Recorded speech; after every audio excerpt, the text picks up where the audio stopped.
আসসালামু আলাইকুম ভিউয়ার্স, আশা করি আপনারা ভালো আছেন। আজকের এই ভিডিওতে আমরা শ্রীলঙ্কার নতুন প্রেসিডেন্ট ও শ্রীলঙ্কা সম্পর্কে 20টি প্রশ্ন জানব, যা বিশেষ ব্যাংক সহ যে কোনো প্রতিযোগিতামূলক চাকরির পরীক্ষার জন্য খুবই গুরুত্বপূর্ণ। চলুন ভিডিওটি শুরু করা যাক। আর ভিডিওটি শুরু করার পূর্বে একটা রিকোয়েস্ট, ভিডিওটি ভালো লাগলে অবশ্যই একটা লাইক দিয়ে উৎসাহ দিবেন।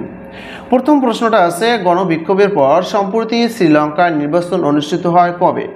শ্রীলঙ্কার নির্বাচন অনুষ্ঠিত হয় এই যে গত শনিবার, অর্থাৎ 21/9/2024 তারিখে। সঠিক উত্তর আছে এখানে ঘ নাম্বারটা।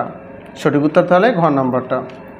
2 নম্বর প্রশ্ন বলা আছে, শ্রীলঙ্কার নতুন প্রেসিডেন্টের নাম কি? শ্রীলঙ্কার নতুন প্রেসিডেন্ট অর্থাৎ বর্তমান নতুন প্রেসিডেন্ট যে নির্বাচিত হয়েছে তার নাম আছে অনুরাকুমারা দিশানায়েকে। অনুরাকুমারা দিশানায়েকে, অর্থাৎ ক নাম্বারে সঠিক উত্তর। 3 নম্বর আছে, অনুরাকুমারা দিশানায়েকে দেশটির কততম প্রেসিডেন্ট? তিনি দেশটির 8ম প্রেসিডেন্ট। অনুরাকুমারা দিশানায়েকে কোন রাজনৈতিক জোটের নেতৃত্ব দেন? তিনি ন্যাশনাল পিপলস পাওয়ার অর্থাৎ এনপিপি এই রাজনৈতিক জোটের নেতৃত্ব দেন। সঠিক উত্তর তাহলে ক নাম্বারটা। অনুরাকুমারা দিশানায়েকে কোন রাজনৈতিক দলের নেতা? তিনি রাজনৈতিক দলের মূলত তার যে রাজনৈতিক দল সেটা হচ্ছে জনতা বিমুক্তি পেরামুনা অর্থাৎ জেবিপি। অনুরাকুমারা দিশানায়েকে কত শতাংশ ভোট পান? তিনি পান 42.31%। 42.31% ভোট পান। শ্রীলঙ্কার সংসদের আসন সংখ্যা কতটি? শ্রীলঙ্কার সংসদের পার্লামেন্টের আসন সংখ্যা হচ্ছে 225টি। অনুরাকুমারা দিশানায়েকে কবে জেবিপির নেতৃত্ব গ্রহণ করেন? তিনি জেবিপির নেতৃত্ব গ্রহণ করেন 2014 সালে।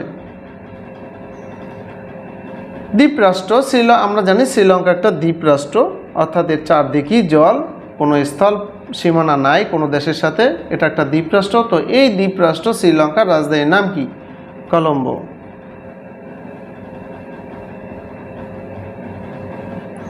অনুরাকুমারা দিশানায়েকে কোন মতাদর্শের রাজনীতিবিদ? তিনি হচ্ছেন মার্ক্সবাদী। তিনি মার্ক্সবাদী। শ্রীলঙ্কা এটি কততম নির্বাচন? শ্রীলঙ্কার এটি কততম সাধারণ নির্বাচন? এটি হচ্ছে 10ম সাধারণ নির্বাচন। শনিবার দেশটির কতটি আসনে ভোট গ্রহণ হয়? 22টি আসনে। শ্রীলঙ্কার মুদ্রার নাম কি? শ্রীলঙ্কান রুপি আছে শ্রীলঙ্কার মুদ্রার নাম। শ্রীলঙ্কার সরকারি ভাষার নাম কি? শ্রীলঙ্কার সরকারি ভাষা হচ্ছে সিংহলি। শ্রীলঙ্কায় গোতাবায়া রাজাপাক্ষের বিরুদ্ধে গণঅভ্যুত্থান হয় কত সালে? গণঅভ্যুত্থান হয় মার্চ 2022 সালে।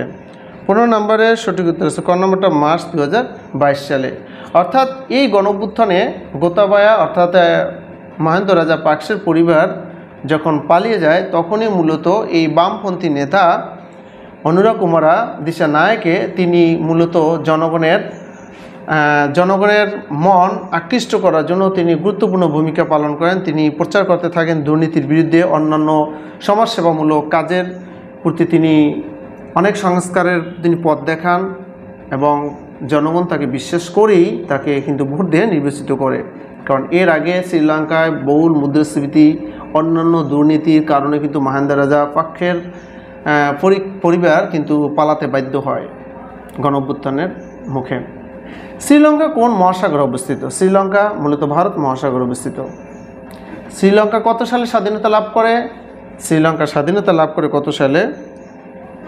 4 ফেব্রুয়ারি 1948 সালে শ্রীলঙ্কা স্বাধীনতা লাভ করে। শ্রীলঙ্কা কোন দেশ থেকে স্বাধীনতা লাভ করে? ব্রিটেনের কাছ থেকে শ্রীলঙ্কা স্বাধীনতা লাভ করে। শ্রীলঙ্কায় কত সাল পর্যন্ত ব্রিটিশ সাম্রাজ্যের আধিপত্য ছিল? 1972 সাল পর্যন্ত। 1972 সাল পর্যন্ত শ্রীলঙ্কা যদিও ব্রিটিশদের কাছ থেকে অর্থাৎ ব্রিটেনের কাছ থেকে স্বাধীনতা লাভ করে 1948 সালে, কিন্তু তাদের সাম্রাজ্যের যে আধিপত্য এটা ছিল 1972 সাল পর্যন্ত। 20 নম্বর আছে, শ্রীলঙ্কার ইতিহাসে এ নিয়ে কতবার দ্বিতীয় দফায় ভোট গণনার মাধ্যমে প্রেসিডেন্ট নির্বাচিত হয়েছে? প্রথমবার। শ্রীলঙ্কার ইতিহাসে এই প্রথমবার দ্বিতীয় দফা ভোট গণনার মাধ্যমে প্রেসিডেন্ট নির্বাচিত হয়েছে। ভিউয়ার্স, আজকে ভিডিওটা এ পর্যন্তই। তো ভিডিওটি যদি ভালো লাগে অবশ্যই লাইক শেয়ার কমেন্ট করে উৎসাহিত করবেন। আর আপনি যদি আমার চ্যানেলে নতুন দর্শক হয়ে থাকেন অবশ্যই চ্যানেলটি সাবস্ক্রাইব করে সাথে থাকবেন, বেল আইকনটি অন করে রাখবেন পরবর্তী ভিডিও পাওয়ার জন্য। কারণ আমরা সবসময় বিভিন্ন সরকারি বেসরকারি চাকরির সাজেশন দিয়ে থাকি, কমন উপযোগী সাজেশন দিয়ে থাকি এবং অন্যান্য সাম্প্রতিক সাধারণ জ্ঞান এবং অন্যান্য আপডেট আমরা আমাদের এই চ্যানেলে আপলোড করে থাকি। তো আর আপনি যদি এই ভিডিওটা যদি ফেসবুকের মাধ্যমে দেখতে চান তাহলে ফেসবুক পেজের লিঙ্কটা আমরা এই ভিডিও ডেসক্রিপশন দিয়ে দেবো, আপনি চাইলে সহজে ক্লিক করে দেখতে পারবেন। তো ভিউয়ার্স, ভালো থাকবেন। আসসালামু আলাইকুম।